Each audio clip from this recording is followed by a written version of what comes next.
Hello mga kasari! Welcome back to my channel, Aling Sindara Vlogs.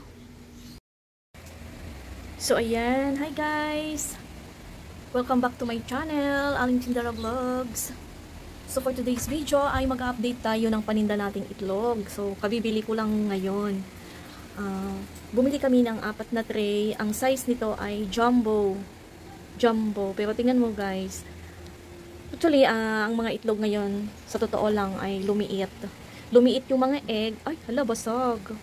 Look, oh, basag. Pagka ganyan, guys, na basag, so hindi na natin to pwedeng ibenta. Actually, bago ko siya dinidisplay, chine-check ko muna yung itlog. Iniisa-isa ko muna yan.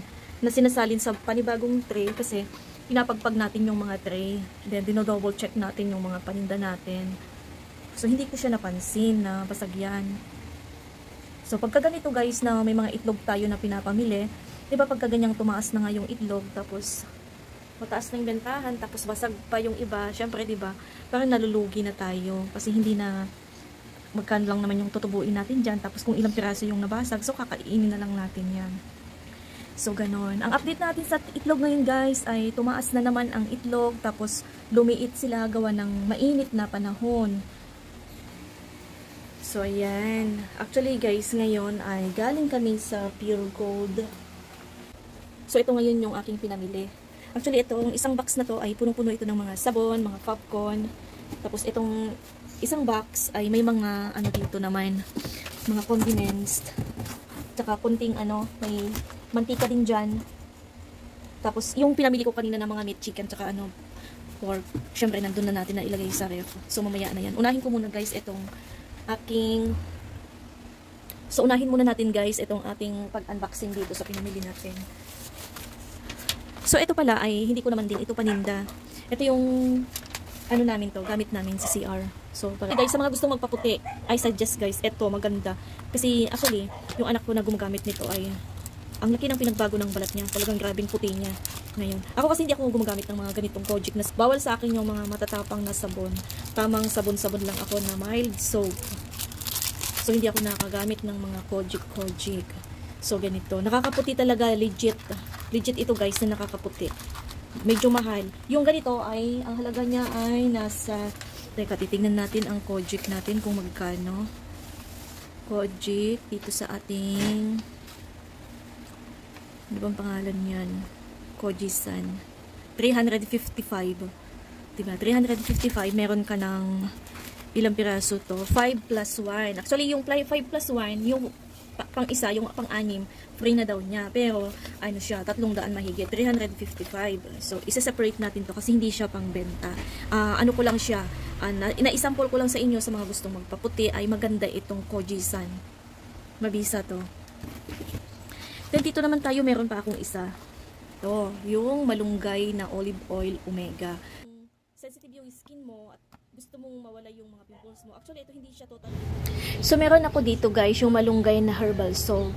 Actually, maganda ito. Hindi siya totally nakakaputi, pero ito, pagka marami kang pimples, mabisa ito na gamiting sabon para sa kontra acne or kontra pimples. So, itry mo guys, ito ay 117 sa mga supermarket. Hindi ko lang alam sa place ninyo kung mas mababa ang presyo o mas mataas. So, dito tayo sa so, dito guys, bumili din tayo ng mga nakabox na sabon. Actually, ito na yung pinakamalaking sizes ng mga Safeguard. So, lagi akong may paninda nito. Naubusan tayo, so nagbili ako ng tig-2 piraso lang para meron tayong paninda. Kaya lang guys, ay mas mataas ang presyo niya kasi doon tayo bumili syempre sa mas mataas na bentahan. So, paano ba guys ang ginagawa ko pagka ganyan na tumaas doon sa binibilhan ko? So, syempre guys, ay tinataasan ko din ng presyo. So, ayan. Meron din pala ako dito binili na Dove na sabon. Actually, ito yung Dove na ginagamit ko siya sa aking balat. So, ito yung advice ng aking dermatologist din na kailangan gumamit lang tayo ng mild soap. So, ayan nga guys. Meron akong binili na tig-2. 2 pink, tsaka 2 blue. So, So dito naman tayo sa mga sunrocks. Actually, pandagdag ko lang talaga to, mabenta itong maliliit ko na ganito. So tigda dalawa lang yung binili ko. Kasi, alam mo, itong pinamili kong tuno, kakaunti lang siya pero umabot ako ng 5,000 dito mahigit. Tapos ito, alam mo pag nabili din ako sa grocery, kahit saan ako magkarating na grocery, pag may nakita akong naka-sale na Joy, bumibili talaga ako. Kasi ito yung gamit ko sa kitchen. Yan o, before 149, ngayon ay 122 na lang.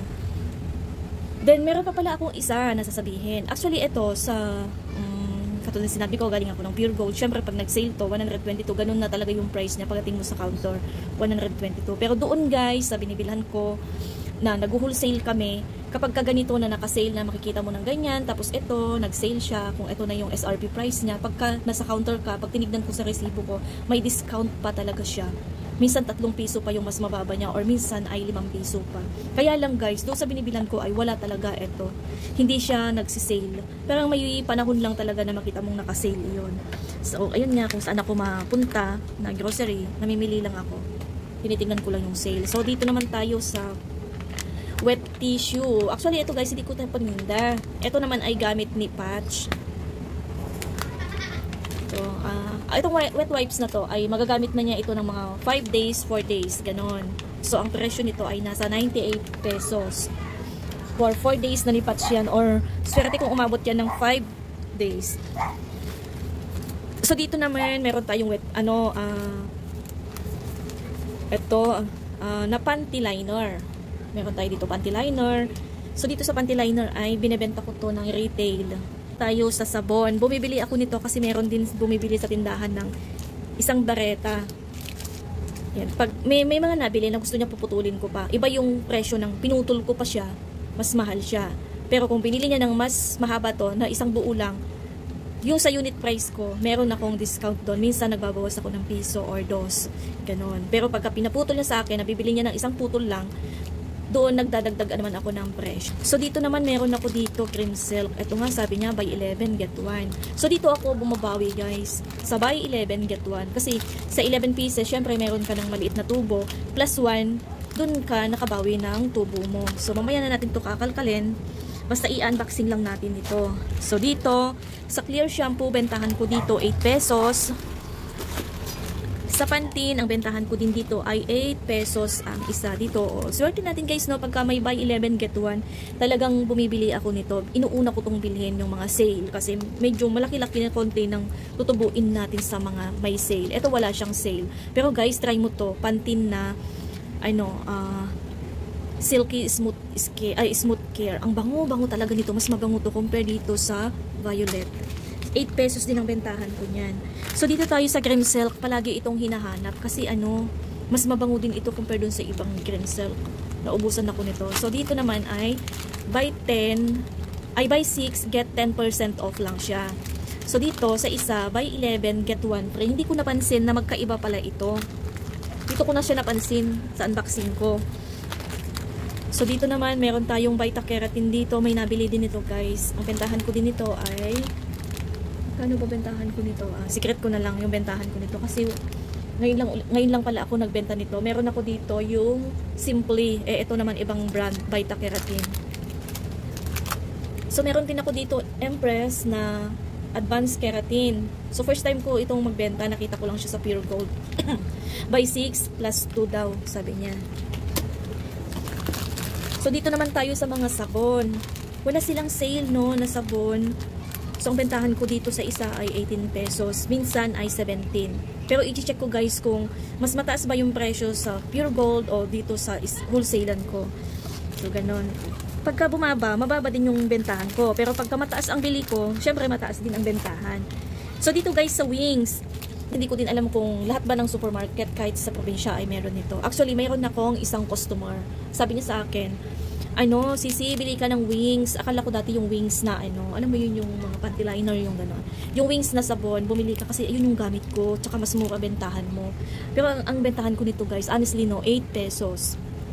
And then, ang kinaganda kasi nito, mabula siya pag ginagamit mo, pero matipid siya sa water kasi yung pagka nilalaba mo siya mabula, pero pag nag-aanlaw ka na, mabilis anlawan yung damit kasi hindi siya gaanong madulas. Unlike sa Tide, Ariel, or yung Champion, mga ganon, 'Diba? Mabula siya. Hanggang sa inaanlawan mo, mabula pa din. So, maaksaya sa water. Ito, advisable pagka nagtitipid ka ng tubig. Maganda din siya, mabula. Pero ang pinaka-the best niya dito ay matipid sa tubig. Ganon. So, ayan. Ang dami kong pinamiling Fabcon. Kasi pala, guys, ang Fabcon ko ay mabilis maubos. Ito, Champion. May nabili rin sa akin dito ng malalaki. Ayaw niya ng maliliit. Kaya, bumili ako. Dalawa. Ganyan.